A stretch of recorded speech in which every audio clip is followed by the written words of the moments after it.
Yan, good morning everyone and welcome to Life, an Every Nation Church. And we welcome you today on our 10 a.m. service. And ito na yung ating last service this year. Ayan, palakpakan naman po natin si God. Sino po sa inyo dito yung excited na? Excited na po ba tayo? Imagine, God has been faithful through us throughout the year. And kitang-kita po sa mga buhay natin kung gaano ka-faithful si God. And I know every one of us here, may iba-iba po tayong mga victories. May mga iba-iba tayo ditong mga achievements. Sino po dito merong bucket list or yung mga gustong gawin every year? Meron po bang gumagawa pa nun dito? Meron? So, it is amazing, no? Throughout the year, marami tayong na-accomplish, marami tayong nagawa. And truly amazing na we will end this year 2024, ngayon magto-2025 na, and kakatapos lang ng Christmas, di pa naman tapos, pero we celebrated Christmas this week, and we are so full of joy, thanksgiving, giving gifts. Sino dito naka-receive ng mga regalo sa mga ninong-ninang? Meron pa po ba? Ayan. So, we are so glad to be with you here today, lalong-lalo na po makakasama namin kayo sa ating worship service. And ngayon po, I encourage each and every one na tayo po'y tumayo. We will be reading a verse in Philippians 3, verses 13 to 14. Sabi po dito, "Brothers and sisters, I do not consider myself yet to have taken hold of it, but one thing I do, forgetting what is behind and straining toward what is ahead." Verse 14, "I press on toward the goal to win the prize for which God has called me heavenward in Christ Jesus." Alam niyo po ba si Apostle Paul, alam ko po na throughout the year, naririnig na po natin siya. And amazing yung kanyang life, yung full of testimonies, letters na sinusulat niya sa mga churches. And si Apostle Paul, sinasabi niya po na kung achievements lang, marami ako nun. Nabuhay ako na, kumbaga pa, may mataas na estado sa buhay. Na-achieve ko yung pamamalakad bilang isang Pharisee. Yet, he said that all of it is nothing. All of it is nothing. Kasi, Apostle Paul realizes that he can achieve everything that he wants here on earth. Yet, nung nakilala niya si Christ, nakilala niya kung sino si Jesus, through the cross, nalaman ni Paul kung ano yung sacrifice na ginawa niya, from a king to a servant. Na-realize ni Paul na knowing Jesus and following Him is much more important than having all the things in this world. And, hindi masama na marami tayong na-achieve, may mga goal tayo sa life, especially next year. Meron tayong mga New Year's resolution, kung meron pang gumagawa nun. Gusto natin ma-experience new life, siguro promotion, we want to experience new job, and at the same time, meron tayong mga achievement na gustong maabot. And lahat tayo meron nun. But let us remember that kahit maabot natin ang lahat na yun, kung nakalimutan natin si Christ, and all of it is nothing. Yet now, if it's your first time here, or matagal ka na, I encourage you today that we will worship God. And if hindi nyo pa ganun karamdam yung presence ni God, now is the time that we offer our lives to Him in this last service this year. Are we all excited po ba? Lord, next year, a new life, new challenges, yet nothing changes. We are still gonna worship God. We will still worship Him. We will still continue to praise His name and give glory to His name. And now let us pray. Lord, salamat po. Salamat, Lord God, dahil you are faithful, Lord God. Truly, Lord, na ang kalooban mo ang nagbibigay ng purpose sa amin, Lord God. Following you, Lord God, is the purpose of living. Lord, as we end this year, Lord, hindi man kami perfect, Lord God. Marami kaming kakulangan. But Lord, thank you, Lord, because even though we are imperfect, but we are loved by a perfect God. And Lord, thank you, Lord God, that we will worship you today. Lord, we are very excited, Lord God, to welcome 2025, Lord God, still continuing, Lord, to worship you, Patuloy ka naming i-bibilong, Lord God, sa family namin, Lord God. And Lord, we bless you, we honor your name. In Jesus' name we pray. Amen and amen. Let's worship God.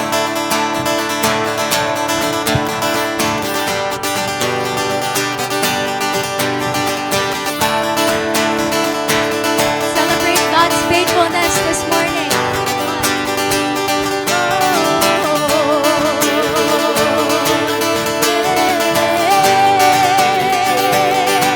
Praise God. We worship you, Lord.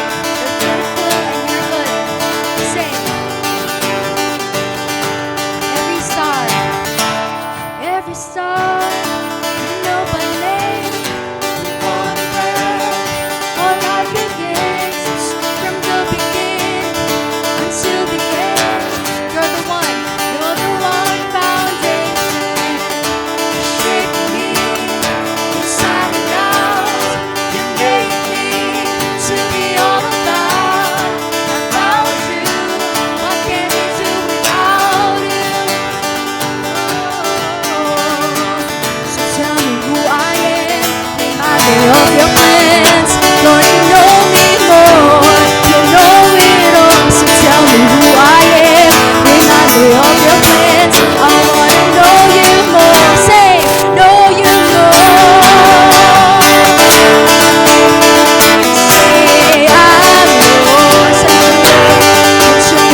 worship you, God, today. We give you praise.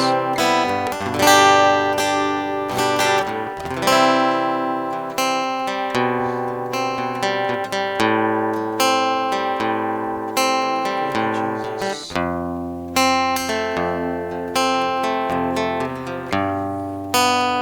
Let's worship God. Sadyang kay buti ng ating Panginoon,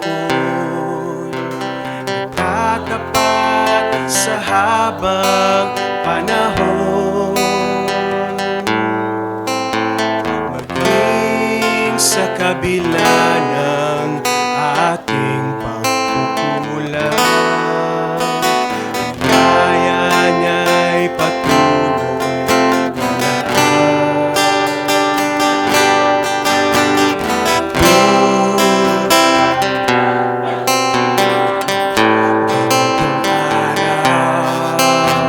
patuloy siyang nagbibigay ng layas.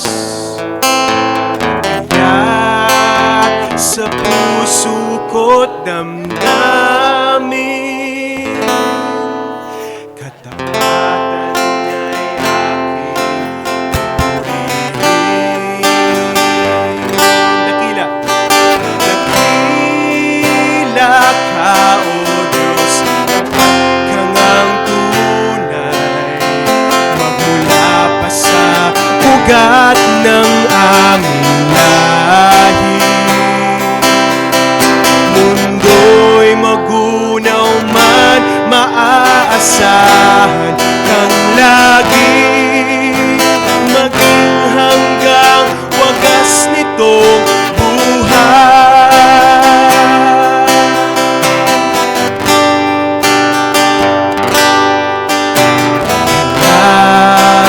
O Diyos, ika'y aking pupurihin sa buong mundo. Sa buong mundo'y aking aawitin. Dakila ang iyong katapatan, pag-ibig mo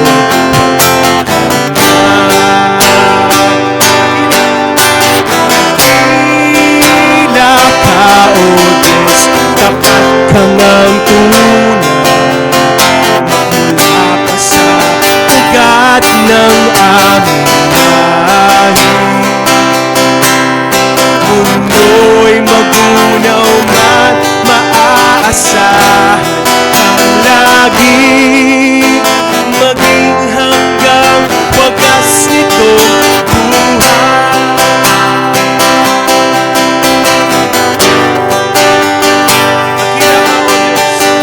Dakila ka, O Diyos, sa habang panahon, at mo'y matibay na sandigan. Sa bawat bighati, tagumpay man ay naroon. Daluyan ng pag-asa kung kailan ay hinahon. Pag-ibig mong alay sa amin, noon hanggang ngayon. Dakila ka, O Diyos. Minsan pa, dakila ka, O Diyos, sa habang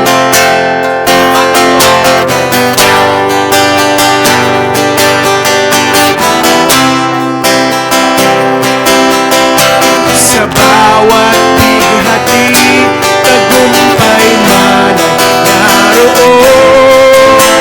Daluyan ng pag-asa, pag-ibig mo, Diyos, pag-ibig mong alay sa amin,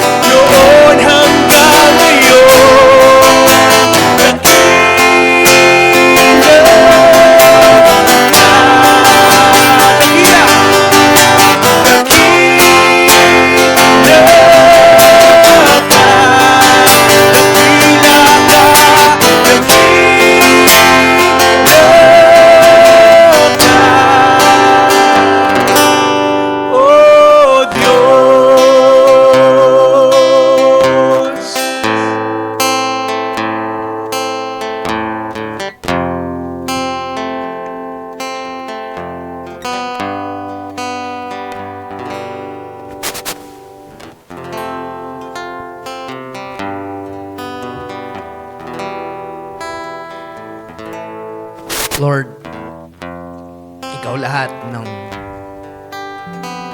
ng mga bagay sa amin, Lord. Lahat ng na-receive namin, lahat ng napagtagumpayan namin, lahat ng naranasan namin, lahat ng mga na-achieve namin, ikaw ang dahilan ng lahat. Iyon ay dahil tapat ka. Hindi lang tapat sa gusto namin, kundi sa salita mo. Na kapag sinabi mo, dineclare mo, ginagawa mo, Lord, para sa aming kabubuti. Salamat kasi mahal na mahal mo kami. And Lord, ngayon na nag-gather kami for the last service of this year, Lord, gusto namin buong pusong ibalik lahat ng papuri. Pinupuri namin ng iyong katapatan, your faithfulness. We praise you, we worship you, Lord, with all our hearts. Lord, today, without any, kung meron man kaming pangangailangan, Lord, sinusurrender namin sa iyo. But this time, Lord God, we just want to worship you for who you are, not just what you can give or what you can do, because who you are faithful, and you are a good God, you are a good Father.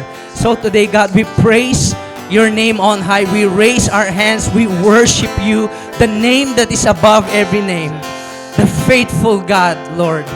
Maraming salamat.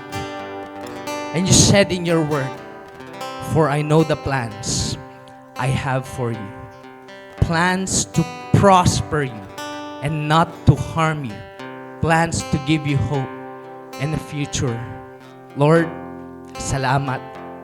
Kasi sa kabila ng aming mga pagkukulang, ikaw ay tapat. Sa kabila ng aming mga sablay na desisyon, hindi ka nagbabago. Ikaw ay tapat sa salita mo, ikaw ay tapat sa pangako mo. At lahat ng meron kami ngayon ay dahil sa katapatan mo. Lahat ng naranasan namin magaganda at even mga challenges na napagtagumpayan namin buong taon, lahat ay dahil sa katapatan mo.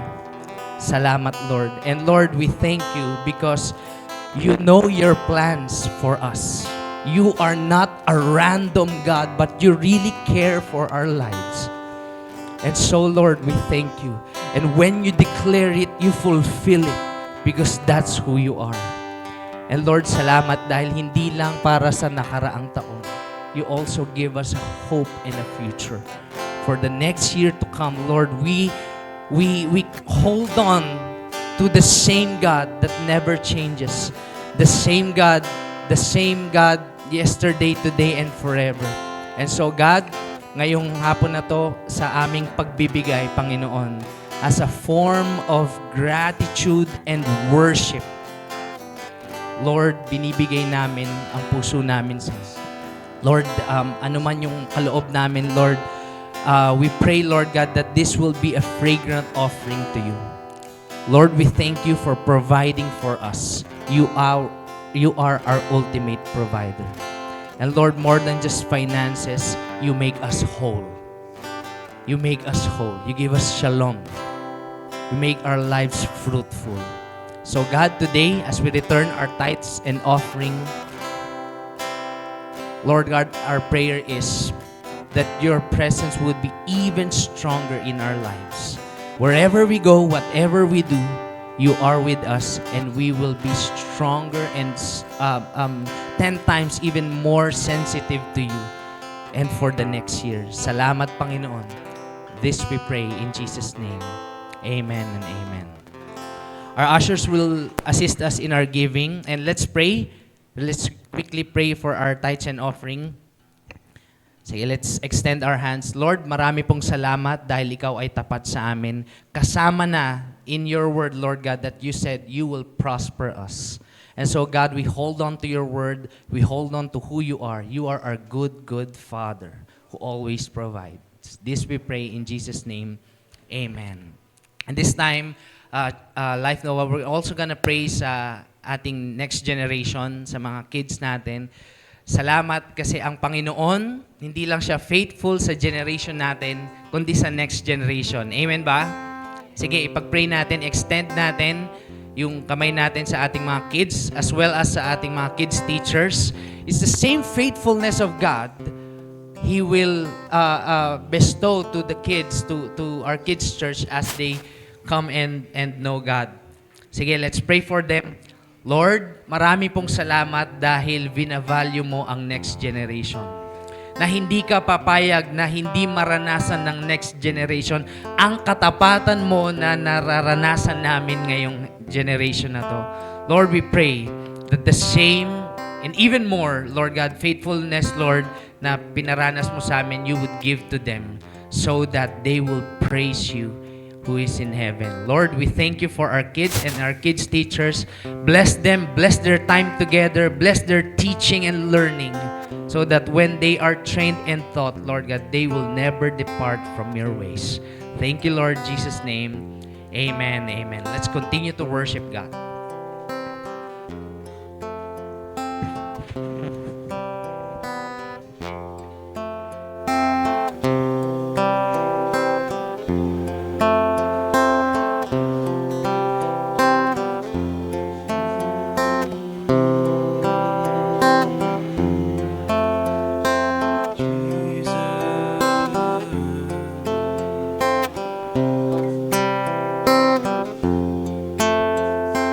Great is thy faithfulness, O God, my Father. There is no shadow of turning with thee. Thou changest not, thy compassions, they fail not. As thou hast been, thou forever will be. Great is thy faithfulness, great is thy faithfulness. Morning by morning, new mercies I see. All I have needed, thy hand hath provided. Great is thy faithfulness, Lord, unto me.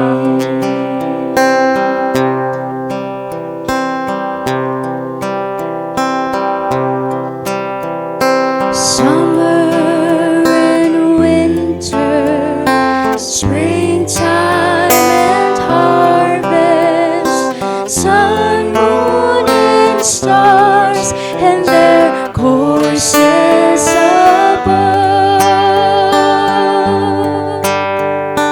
Join with all nature in manifold witness to thy great faithfulness, mercy, and love.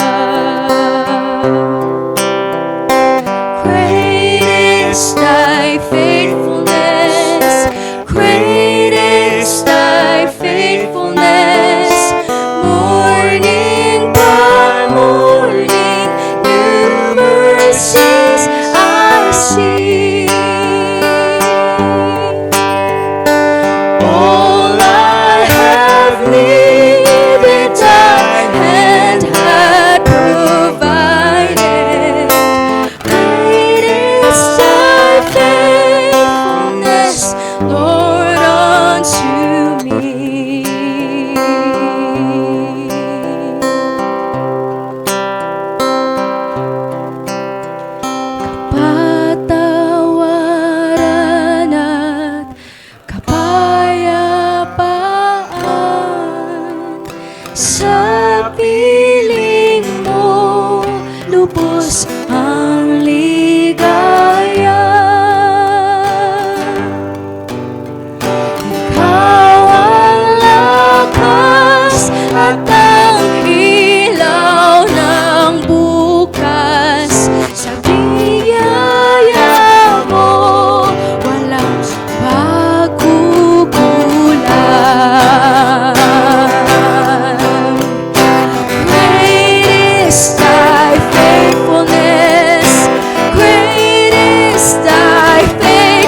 Psalm 126.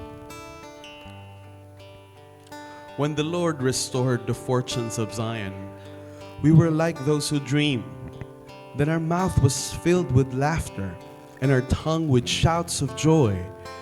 Then they said among the nations, the Lord has done great things for them.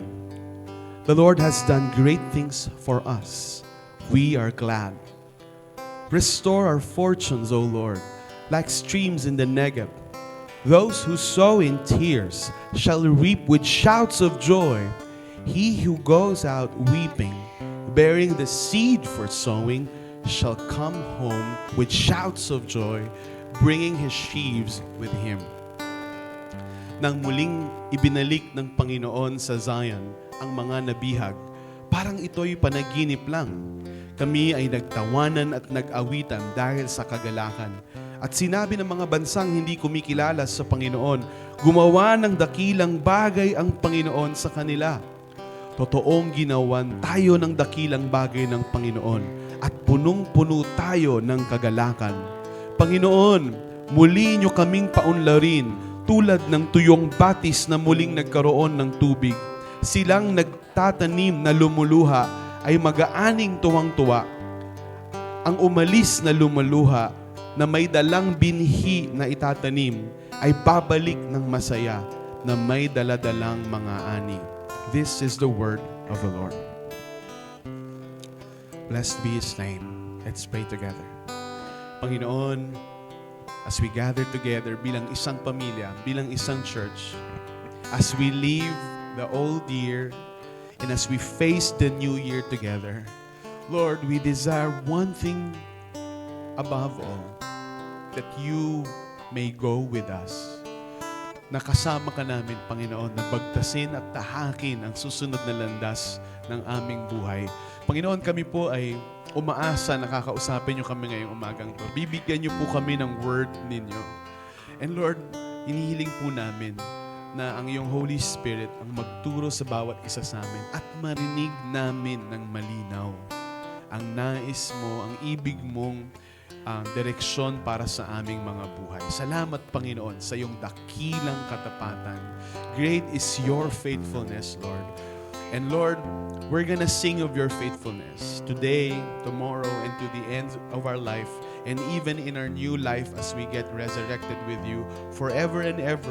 We're gonna sing of your faithfulness. So Lord, help us to live in the reality of that faithfulness, of your eternal faithfulness today.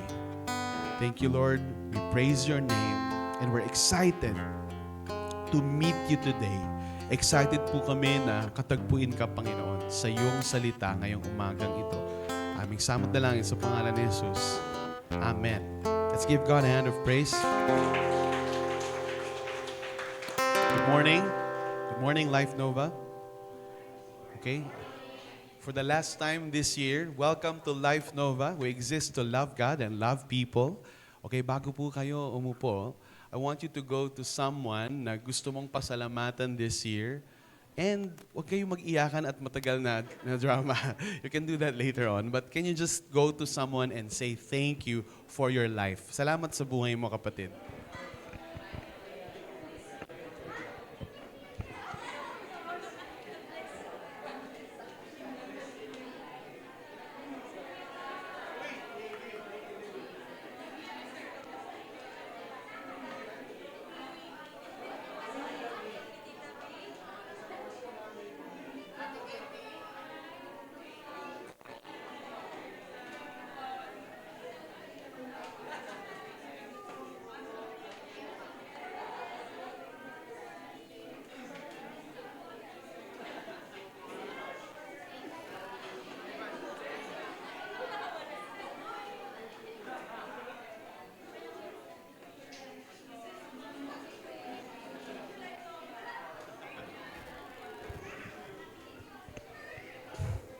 I'm sure hindi na tayo matatapos if we're gonna thank each and every one of us. But we will now find our seats and we can continue this later on. And welcome to the last worship service of this year. And today, we are celebrating the faithfulness of God. We're celebrating the faithfulness of God in our lives. We don't have a series today. That series will be next week.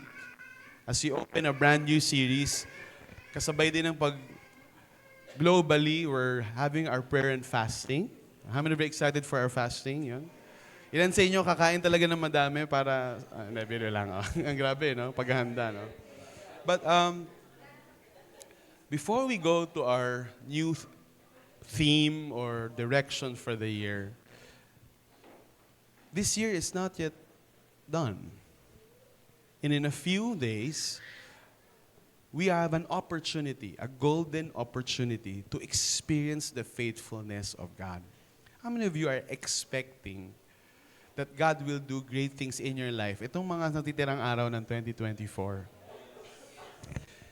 Now, the Lord gave me a word for us, for all tayo sa Life Nova fam. And this is, not that this is the only church na pinag-preachan ng Psalm 126. No. Throughout history, this has been preached so many times and a lot better than I will. But know that for this season of our church, ito yung salita ng Panginoon para sa atin. Itong salmo na binasa natin sama-sama after nating mag-worship through song, it's in the Bible, it's called the Song of Ascents. May title siya. Isa siya sa mga kanta, awit, salmo, na may title, Song of Ascents. Kaya siya tinatawag ng Song of Ascent dahil ito ay ikapito. It is the 7th of the 15 songs of ascents. Pag sila ay umaakyat, papunta, kaya ascent. When they ascend, pag sila ay umaakyat papunta ng Jerusalem, sa bundok ng Diyos, sa bayan ng Diyos. Zion is a symbol for the throne of Yahweh, the city of God, Jerusalem. Yung highest elevation, well, not the highest, but symbolically, it's the elevation of mankind para abutin yung glory ng Panginoon. Yun yung city sa Jerusalem, or it's comparable to Jerusalem, Zion. Now, pag umaakyat ang mga Israelita papunta nun, kinakanta nila yung, may 15 silang psalms na kinakanta. And so, kinakanta to ng mga pilgrims or travelers when they travel papunta sa Holy Land or when they go back into their roots.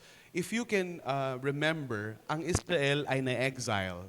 They were driven from their own country. And so, na-scatter sila across the nations. Pero nung nakabalik ang mga Israelita sa bayan nila, they were able to, the psalmist was able to record a song, isang awit, papuri kay Yahweh, dahil sila ay ibinalik sa kanilang bayan. So, ito ay ikapito sa 15 kanta na inaawit ng mga Israelita kapag sila ay may feast na pupuntahan. Usually, ilan po sa inyo kapag Pasko or New Year umuwi kayo sa probinsya? O ilan po sa inyo may mauuwian kayong probinsya? Ilan sa inyo katulad ko, walang mauwi ang probinsya. Ayan. Ito na yung probinsya natin, Metro Manila. But katulad din na kapag may holiday, may mga Pinoy na bumabalik sa probinsya, bumabalik sila sa roots ng angkan nila, dahil most in the Metro Manila came from the provinces. In the same way, ganun din yung mga nakakalat na Israelita sa ibang bansa. Bumabalik sila sa bayan ng Diyos. Ito yung kinakanta nila. Now, kakantahin ko to isa-isa for you because this is, hindi, biro lang. This is the 7th of the 15 songs that they sing. Now, some scholars say na maaring mas maaga pa itong naisulat, pre-exile, maaring nung si David ay na-exile because of the coup d'etat of Absalom. Nakaganon sa Absalom. But I believe that this was written after people returned from their exile from Babylon. Tingnan natin yung first stanza. We're gonna go through 6 stanzas of a song. Verse 1, it says here, when the Lord restored the fortunes of Zion, we were like those who dream. So ang salita ng Diyos version, it says here, nang muling ibinalik ng Panginoon sa Zion ang mga nabihag, parang ito'y panaginip lamang. Grabe, no?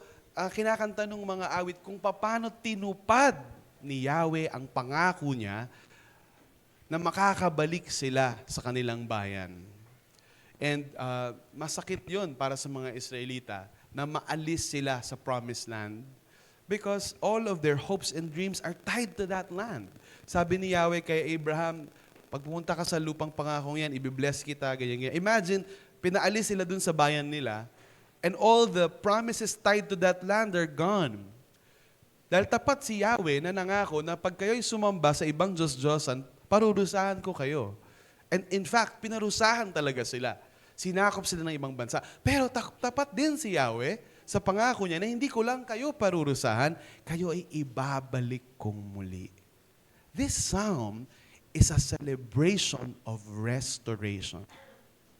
Kung paano naging tapat si Yahweh sa pag-restore. What does restore mean? Ang restore, may isang bumagsak from grace, fallen from grace, ibinalik sa dati niyang posisyon, dignity and honor, and maaaring mas higit pa. And so, nung nakita na nung mga Israelita yung bayan nila muli, naiiyak sila para silang nasa panaginip. In verse 2, it says there, then our mouths was filled with laughter, and our tongue with shouts of joy. Sobra na ba kayong sumayan na napapasigaw kayo? Woo! Di ba? Pag, yung ibang mga tatay, pag nanonood ng basketball, no? Tapos kino-coach niya yung nag-shoot, no? Sige, 3 points mo na. Woo! Di ba? Kala mo narinig ka, di ba? Tuwan-tuwa naman yung lolo mo, tuwan-tuwa yung tatay mo. That shout of joy, mababaw lang yun kasi nanonood ka lang ng entertainment. But itong shout of joy, it's not shouts of happiness. Shouts of joy. Joy is deeper within the soul. It's the fulfillment of a promise long held by God. Napapasigaw sila, napapahiyaw sila sa saya. And our tongue with shouts of joy. Tapos, ito yung matindi. Then they said among the nations, the Lord has done great things for them. Gaano sila binless ni Lord, itong Israel? Pati yung mga karatig bayan, mga ibang bansa, pati unbelievers, pati mga hindi mananampalataya, sinasabi ng mga hindi mananampalataya, mahal na mahal sila ng Lord nila, ng Diyos nila. Ginawan sila ng mga dakilang bagay. And then, from a third-person view, perspective, verse 3, the Lord has done great things for us. Then the psalmist includes himself. The Lord has done great things for us. We are glad. So kalahati na yan agad, no? Nakangiti na yung admin sa akin, kalahati na. 6 verses lang. Yay! Sana, no? So, 1, 2, 3. Oo. So, when you look at the first 3, talagang nakikita ko na talagang matagal na kayo sa Life Church. Kasi natatawa na kayo. Alam niyo na sobrang iksi lang ng service na to. Kasi ayoko kayong masyadong i-contain sa mga New Year celebration ninyo. Iniwala ba kayo doon? So, first 3 verses, a celebration of joy and laughter. May tatanong ako sa inyo, kailan kayo huling napatawa, napahalaka, sa sobrang saya, napahiyaw kayo? And I want you to imagine this, no? Umaakyat sila ng Zion. And then, in some places, they're descending kasi mas mababa yung Zion. But again, it's a song of ascent. Papunta sila dun sa bayan ng Diyos. Parang kayo, pag pupunta kayo ng church, I'm sure, nasa FX pa lang kayo or nasa jeep, kumakanta na kayo, di ba? Parang excited na kayo. Ilan sa may katabi kayo, parang papunta pa lang siya ng church, parang gusto niya, di ba, nag-worship na siya, nagti-TikTok na siya, di ba? Parang mag-worship pa lang siya, parang sobrang excited na niya. Papunta na. Parang ganun yung na-feel nila. They were imagining the faithfulness of God. They were imagining what God has done.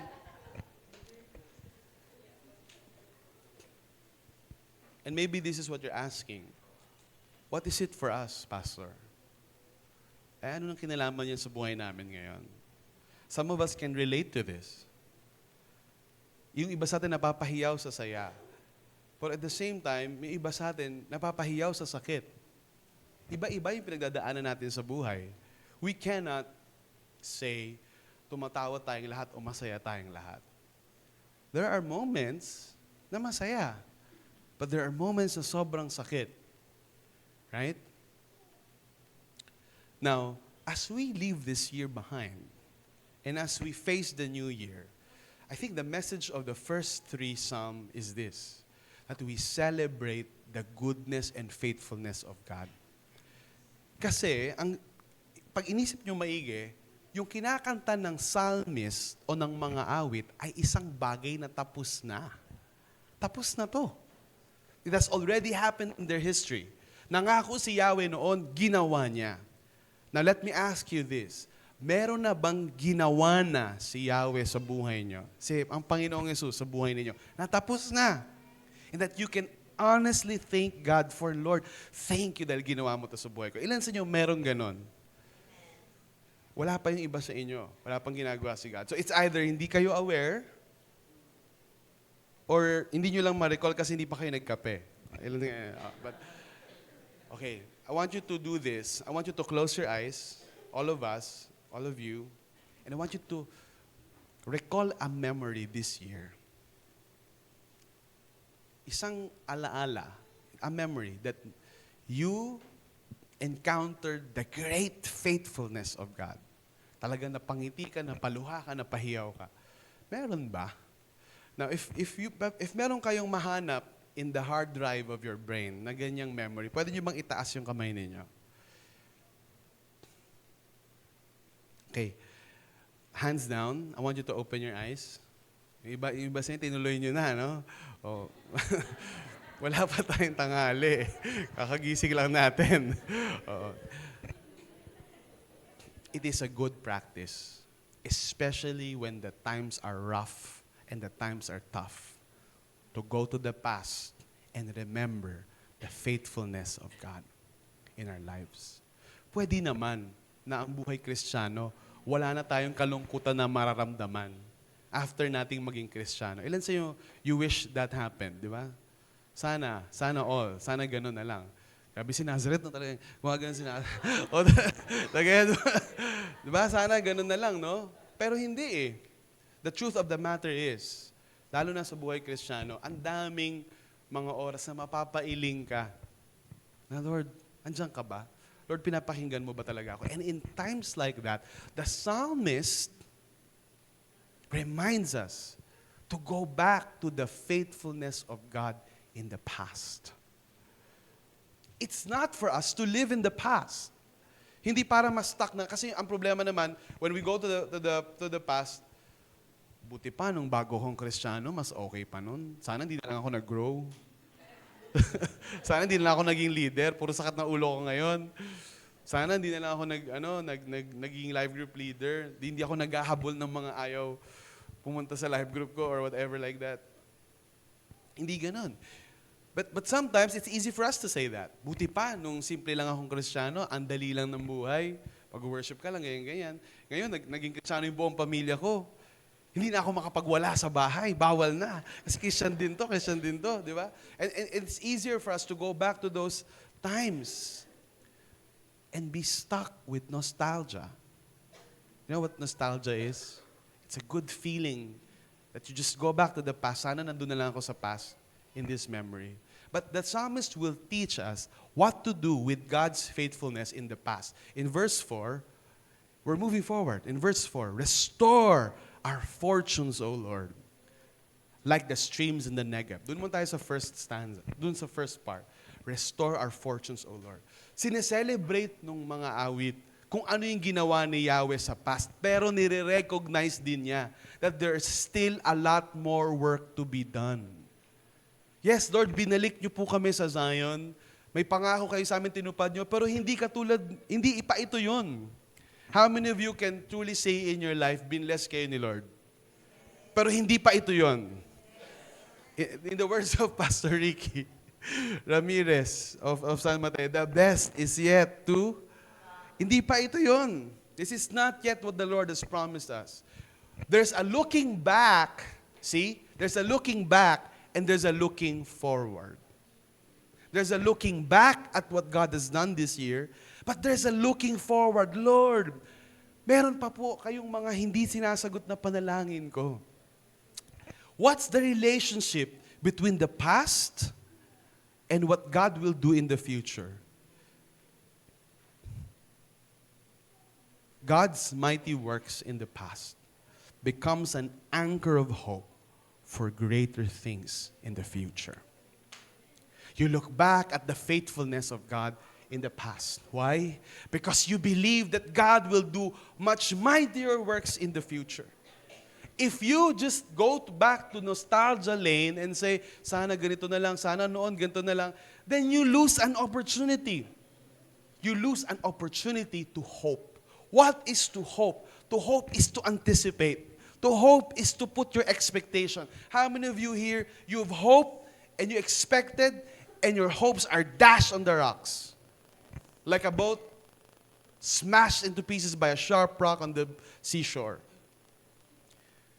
Tongue twister yon, Pastor. Seashells by the seashore. Hindi yon. Para bang may bangka na hinampas sa dalampasigan at nawasak, ang isang pag-asa tinuon mo, tas nabigo. Dahil ito ay pag-asa lang ng sarili nating mga kagustuhan, our own wish fulfillment. But when we look back at what God already did, we're standing on solid ground. And we're saying, Lord, you are a promise keeper. You did it before. You can do it again and more. That's how we connect the faithfulness of God in the past and say, God, you can do greater things for me. Not out of discontent, but out of faith. Out of confidence in God. Kasi minsan, when we take a stock at our life at this year, we just remember all the things that bad that happened. We forget the faithfulness of God. But when we take stock of, o kaya nilista natin, yung mga faithfulness ng Diyos sa buhay natin, we're empowered to stand on something solid and anticipate and hope God for more. Now, this is the pivotal stanza in the song. Kumbaga, kumbaga sa kanta siya, nagsimula siya na, ang saya, saya, saya. The Lord is faithful, masaya kami, napapahiyaw kami sa sayaw. Pero bandang verse 4, pero Lord, kulang pa. Meron pang mga sa buhay ko na hindi ka pa tinutupad. Not that the psalmist is discontented, but the psalmist has a high view of God. God, you can do greater things than this. You're a God who's faithful and true, and you will honor your promises. Ilan po sa inyo ganun kayo sa Panginoon? Na Lord, thank you po sa ginawa mo na, pero alam ko Lord, marami ka pang dakilang gagawin in the midst of us. That's the attitude of faith. See, it's not a complainer or a whiner. Ano ba naman ito? But an attitude of faith looks at the solid things God did in your past and charts the future forward. Lord, you can do this and more. Now, in a few stanzas, the psalmist will show us the means by which God accomplishes this prayer. Paano ba ginagawa ng Diyos na hinihigitan niya yung mas higit pa niyang yung mga ginawa niya na sa buhay natin noon, paano niya ba ito mas hinihigitan pa? There are twofold circumstances. Una ito, like the streams in the Negev. Of course, doesn't make sense to us. Now, pag translate niyo siya sa Tagalog, kasi ano ba yung Negev, di ba? Panginoon, muli niyo kaming paunlarin, tulad ng tuyong batis na muling nagkaroon ng tubig. So, it doesn't make sense to us because we don't live in Israel. But for them, Negev means south. Sa south ng Zion o ng kanilang bayan ay merong ilog na laging tuyo. Tuyong-tuyo. Ilan sa inyo may katabi parang ilog na tuyo? Oo, talaga. Hindi lang po tuyo, may lava na. Talaga nagbabaga na. Pwede nang pag-ihawan, no? But, biro lang, no?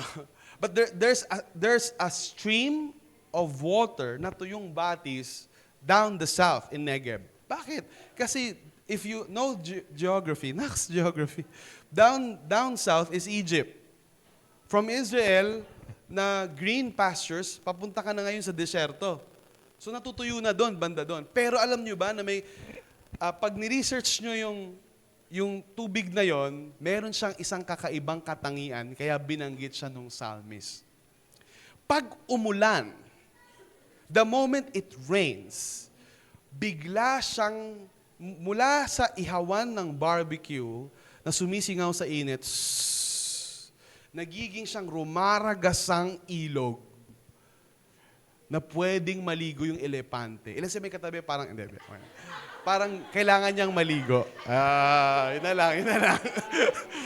Baka naman bagong taon, hindi pa naliligo, no? Maligo na. Sa sobrang lakas ng downpour, from a dried stream, it becomes a rushing water. Anong sinasabi ngayon dyan? Let's go back to the ESV version. In verse 4. Restore our fortunes, O Lord. Ibalik niyo po kami. Ang aming mga nawalang kayamanan. Ang aming nawalang kaunlaran. Sa Tagalog, paunlarin niyo po kami. Like the streams in the Negev. So anong sinasabi ng psalmist? Lord, paulanin mo po yung pagpapala galing sa langit mo. Na yung isang tuyong batis biglang nagiging isang rumaragasang ilog. How many of you want that to happen in your life? From someone na tuyot na tuyot ka na sa spirituality mo, tuyot na tuyot ka na sa love, sa forgiveness, sa finances, whatever. You become a rushing stream that gives life to others. Hindi ba it is where rivers are where civilizations are built? Kasi kung nasa ng tubig, nandun ang buhay. It's able to sustain life. And so if there's a stream of living water inside of you, you become a source of life for others. So the psalmist is saying, Lord, ikaw yung kayang magpaulan. Ikaw yung kayang magpabagsak ng malakas na buhos para yung aming mga tuyong buhay at kaluluwa rumagasa ulit na parang isang ilog na nagbibigay buhay sa marami. How many of you gusto nyong gawin ni God yan in your life? But this is not the only mechanism by which God blesses us. There's a second one. In verse 5, those who sow in tears shall reap with shouts of joy. Sa Tagalog, silang nagtatanim ng lumuluha ay mag-aaning tuwang-tuwa. Dalawa yung paraan kung paano ginagawa ng Diyos yung mga kagilagilalas na bagay sa ating buhay. May mga panahon na siya ay nagpapadala ng biglang ulan, wala kang kamalay-malay, flash flood. Then you're drenched in the blessings of God. But sometimes that's not the case, as is the experience of many. Sometimes the way God brings about fruition, the way God brings about abundance, the way God brings about prosperity in our life is through sowing with tears. Ano yung sow? Magtanim. At anong itatanim mo? Luha. Sabi ni Charles Spurgeon, ang isang, katulad ng mga magsasaka.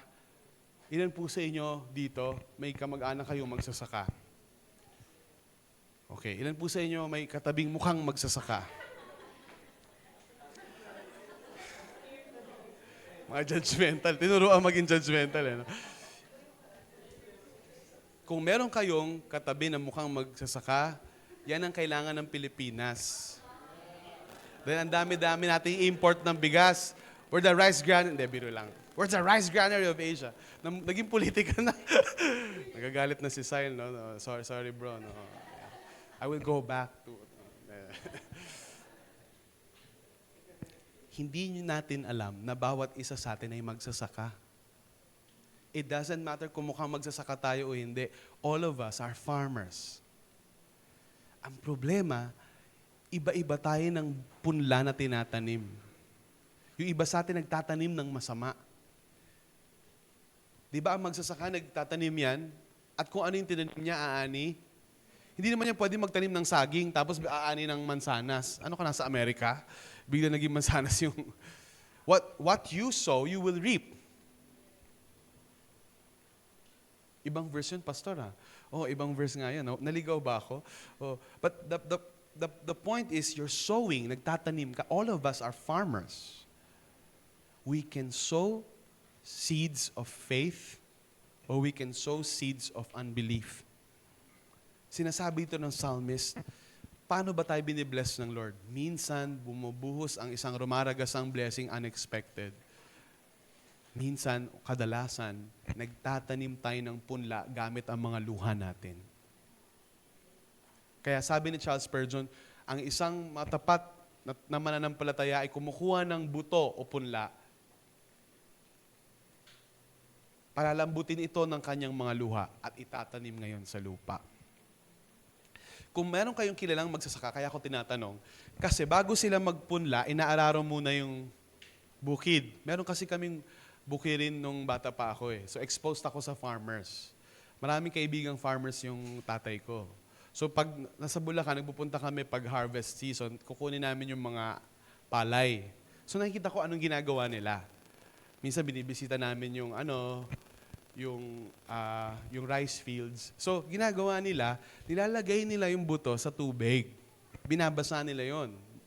And then may lalabas na green. Tsaka nila ngayon itatanim doon. Para, kumbaga, nag-germinate na yung seed even before putting it into the ground. Para mas madali siyang tumubo ngayon. Ito yung allegory, ito yung metaphor na ginagamit ng psalmist. Yung ating seeds of faith na tinatanim ay dinidiligan natin hindi ng tubig kundi ng ating luha. Sometimes, the way for us to be blessed and to enter into the prosperity of God is to suffer first.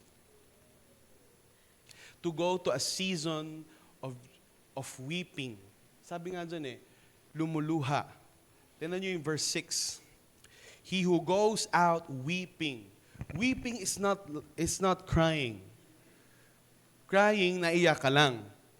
Pwede, nanood ka ng K-drama, na-touch ka, ganyan. Pero weeping, it comes from a deep emotion of grief and pain and loss. Napapalahaw ka, para ka nagluluksa. And sabi dito, he who goes out weeping, bearing the seed for sowing, shall come home with shouts of joy, bringing his sheaves with him. What is the psalmist arriving at the end of this song? Uy, Pastor, 6 verses lang. Yay, nandun na tayo sa 6th. We're checking the time. Okay naman. Listen. If ang mga luha ay pwedeng itanim at diligan ang buto ng pananampalataya natin, ibig sabihin, you can also waste your sorrows. You can also waste your tears. Don't waste your tears. When I was reading the first part of the song, it talks about gladness and joy and shouting and celebrating. Some of you can relate, but a lot of you cannot. Ano yun, Pastor? And I ask you a question. What has God done to you this year na talaga napapahiyaw ka? Some of you can remember something, a lot of you cannot. I understand. All of us go through rough patches in life. May mga panahon ng buhay natin, hindi tayo mapahiyaw. Napapahiyaw man tayo sa sakit, sa luha, sa lungkot, hindi sa saya. Pero tinuturuan tayo ng psalmist kung paano maghasik ng buto ng pananampalataya. Kasi, if you can sow tears, kung pwede mong itanim yung luha mo, if you will, pwede mo rin tong sayangin. Kasi pag tinanim mo yung luha mo, aani ka eh. At yung pag-ani mo, shouts of joy. Pero pag hindi mo siya tinanim, sinayang mo lang. Kailan natin sinasayang yung mga luha natin? When we shed tears because of rebellion. When we shed tears because of sin. When we shed tears because of unforgiveness. When we shed tears because of bitterness. When we shed tears kasi nilalabanan natin yung purposes ni God na sasaktan tuloy tayo. At may masamang nangyayari sa buhay natin. When we shed tears, naiiyak tayo kasi hindi tayo lumalakad dun sa dapat nating path na lakaran na sinabi ni Lord, huwag kang liliko dyan, to the left and to the right. Diretso ka lang, to the left, to the left. Oh. Huwag yun, diretso lang. Pero ikaw naman, makulit ka, lumiliko ka ngayon. Anong nangyayari sa'yo ngayon? Naluluha ka. Those are the times that sinasayang yung luha natin. But there's a way for us na hindi masayang yung ating sorrows. There's a way for us that our sorrows are not wasted. That we use our tears as a fertilizer for our faith. That there are times in our life na hindi nangyayari yung mga bagay na hinihingi natin sa Panginoon. Parang bang hindi siya nakikinig? O para bang naghihintay ka ng ulan, pero puro araw lang yung dumarating? Puro drought, puro tugtuyot, puro El Nino, walang baha ng blessing ni Lord. But you sow in tears. Imagine a country so arid with heat that the only source of moisture is your tears. Then it becomes the most precious thing. Iinumin mo yun. Yun na lang yung tubig mo. But imagine the psalmist is saying, sow it, itanim mo yan. How do we sow seeds of faith with tears? We endure suffering. We endure the times of exile. We endure times na hindi pa natutupad yung promises ni God. We endure times that the promises of God seems like doesn't match our reality. These seasons that we need to endure and toughen up and buckle up. These seasons that na kailangan tayong maging matatag sa pagsunod sa Diyos. Kahit hindi natin nakikita yung bunga ng ating pagsunod. At napapaluhan na lang tayo at tinatanong natin ng Diyos, bakit ang sakit-sakit? Ito yung mga luhang hindi nasayang. Kasi hindi ito luha ng pagkakasala. Hindi ito luha ng pagrebelde. Hindi ito luha ng pagtalikod sa Diyos at pag-suffer ng consequences nito. Ito ay luha ng anticipation dahil ang tagal dumating nung pinangako ng Diyos. Pero ito ay luha na hindi nasasayang. Ito ay luha na pandidilig sa ating pananampalataya at ito ay tumutubo. At aani, sheaves, it's a para siyang figure of speech na, want you imagine yung nag-aani ng palay, sobrang dami niyang bundle ng mga trigo o palay na dala-dala. Those are sheaves of joy, shouts of joy. And I want you to imagine a harvest time na napapasayaw ka sa saya because the things that you've prayed for, the things you've anticipated and hoped, are finally here and have come to pass. It's always preceded by a season of tears and sorrow. In fact, if I may say so, kung nakikinig pa kayo at di kayo nagkikinig-kinigan at tulog na talaga ng dilat, you would understand the powerful principle na it is because of sorrows that shouts of joy are possible. It is because of darkness that light becomes bright. It is because of cold that warmth is appreciated. Sa mga oras na kayo ay lumuluha, mga kabanata ng buhay natin na tayo ay nagluluksa, mga parte ng buhay natin na sana na lang, tinanggal na lang ni Lord, kinansel na lang over our life. Ito mismo ang nagpapasaya sa oras ng tagumpay at katuparan ng pangako ng Diyos dahil ito yung babalikan mo at sasabihin mo, tapat ang Panginoon. Dakila ang kanyang katapatan. Great is His faithfulness over my life, my friends. Count it all joy when you go through trials of various kinds. Count it all joy when the promises of God seem so far away and does not happen because it is exactly that which gives you joy when the promises are finally fulfilled. Because the days of sorrow are limited. The days of lack have an end. But the promises of Jesus of prosperity and life that never ends, true prosperity, not just money prosperity, but true wealth, overflowing with the right relationship with God and with loving relationship with others. And being a blessing like a stream of water, supplying all the needs of others around you, never ends. That life never ends. Like an old song that we used to sing, sorrow may last for the night, but joy comes with the morning. Like the passing night, sorrow will have an end. Tears will have an end. And again, I'm clarifying, these are not tears dahil sa pagkakasala. These are tears of suffering righteously in anticipation for the promises of God.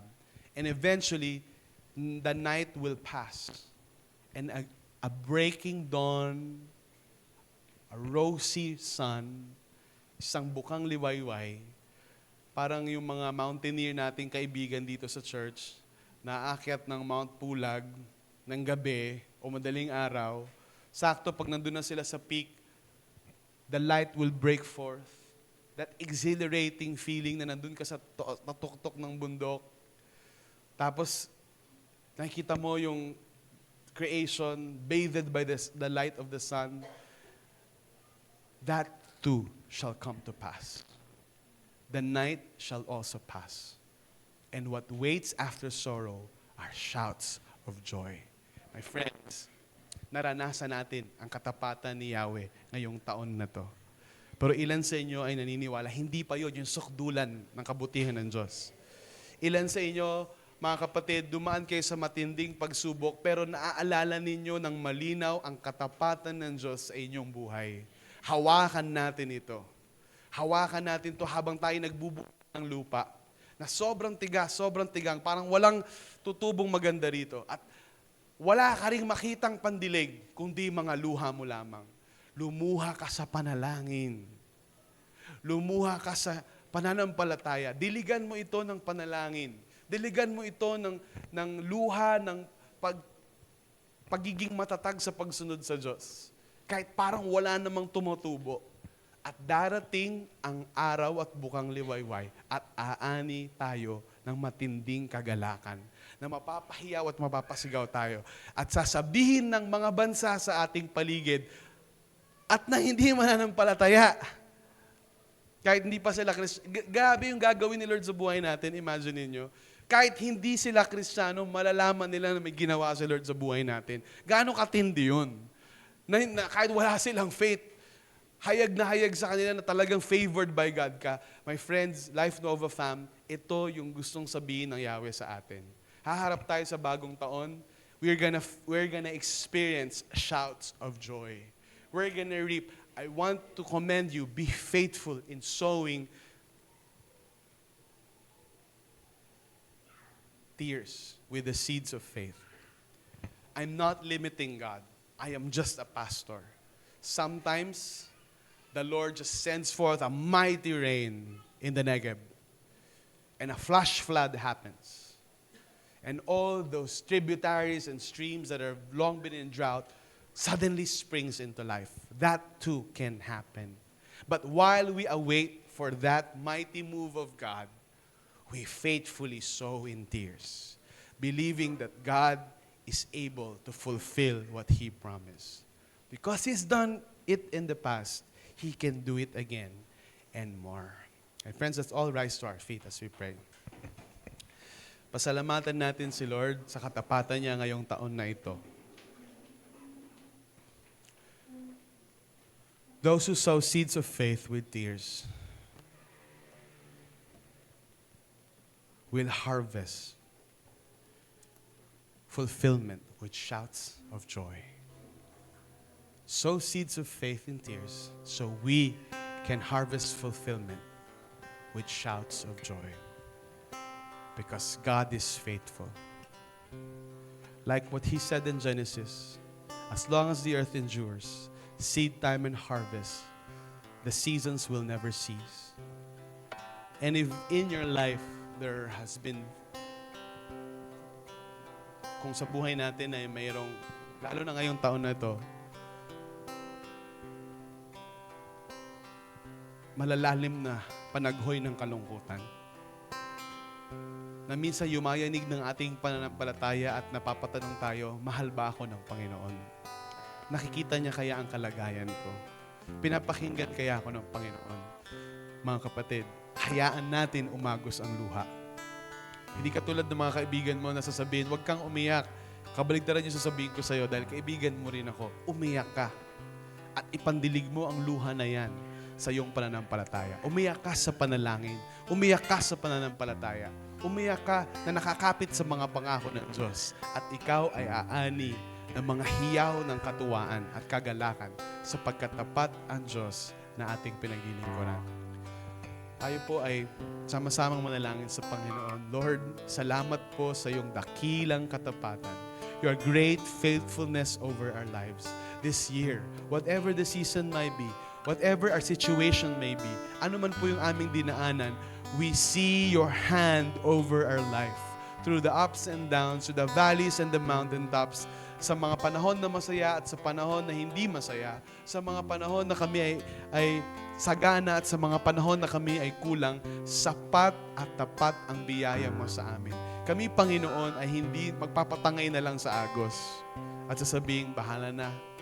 Hindi, Panginoon. We are your people. Kami ay mga pamilya mo, Panginoon. And this is what we say. We expect and anticipate great things from a great God. You have done great things in our life. You are our God who did great things in our life. You, everything we needed, your hand has provided. And Lord, I pray, Lord, na bawat isa po sa amin, naluluha sa pananampalataya at napapatanong, hindi makapag-check ng bucket list. Kasi puro bucket list yung chinecheckan. Dami naming bucket this year. Lord, I pray that as we hold on to your word, to your faithfulness, we will see this word come to pass into our lives. And we're gonna celebrate the new year and the coming months of this year, shouting for joy. And Lord, thank you for the tests that this year has brought, because they will be the testimonies of next year. Thank you, Lord, for the messes of our life, for this will be the messages of 2025. Messages of your faithfulness, testimonies of your goodness, that you, Lord Jesus, the promise giver, the promise keeper, and the promised one, will surely allow us to harvest fulfillment with shouts of joy. We thank you and we honor you for all the good and the bad, for all the tears and all the joy. Salamat, Panginoon, sa iyong dakilang katapatan. Kami ay nagpupuri sa iyo. Sa pangalan ni Jesus. Amen.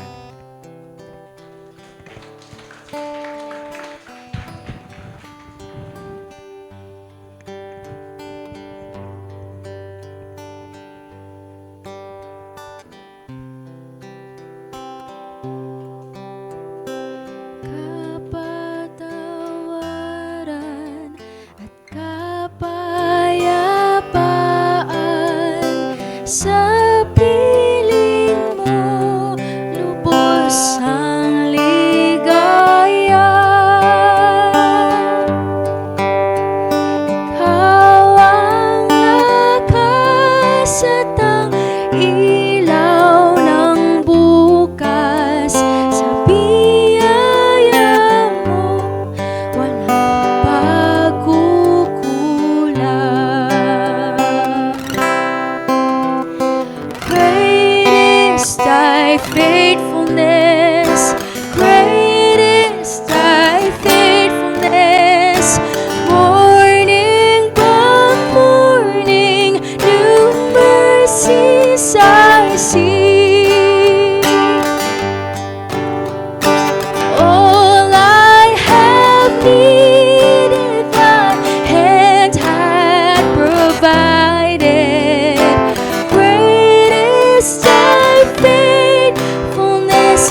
is thy faithfulness. Thank you, Lord God, for your word. Thank you, Lord God, for we are reminded, Lord, of how important it is to sow seeds of faith. And Lord, we pray, Lord God, ang bawat isa sa amin dito na gustong maka-experience, Lord God, ng mas panibago pang faith, Lord God, na kung saan magsisimula ng bagong taon na kasama ka. Lord, we pray that give us, Lord God, the faith, Lord, and the joy na kung saan lang gagaling sa inyo. And Lord, maraming salamat dahil naniniwala kami, Lord, na ang na-receive naming mga blessing, ang mga marireceive naming blessing, Lord, the joy, Lord God, ay hindi lamang para sa amin, kundi maibahagi namin, Lord, sa mga tao na hindi pa nakakakilala sa inyo. And Lord, as we celebrate the new year, Lord God, marami kaming plano, marami kaming mga celebrations. And Lord, we pray, Lord God, that use us, Lord, to share your word. And Lord God, na ma-experience din po nila, Lord God, yung joy, Lord God, of having faith in you. The joy, Lord God, na kung saan ikaw po yung aming source. Ikaw po yung aming King, Lord God. Lord, maraming salamat, Lord God, as we end this service, Lord. May you find us, Lord God, faithful. And Lord, as we live today, Lord, bless each and every one, Lord, and keep us safe, Lord, as we go home into our houses. Lord, we bring back to you all glory, honor, and praises. In Jesus' name we pray. Amen and amen. Church, we are now commissioned. Keep safe. God bless. And next year, see you again. No, we are very excited to see you again next year. And we will start. We end this year worshiping God, and next year we will start the year still worshiping God. Meron po tayong gaganapin na prayer and fasting. We invite you next year, and hopefully we pray January 6 to 10 po. Yan, so 6 p.m. dito po sa ating center. And ingat po tayo sa pag-uwi. God bless each and everyone.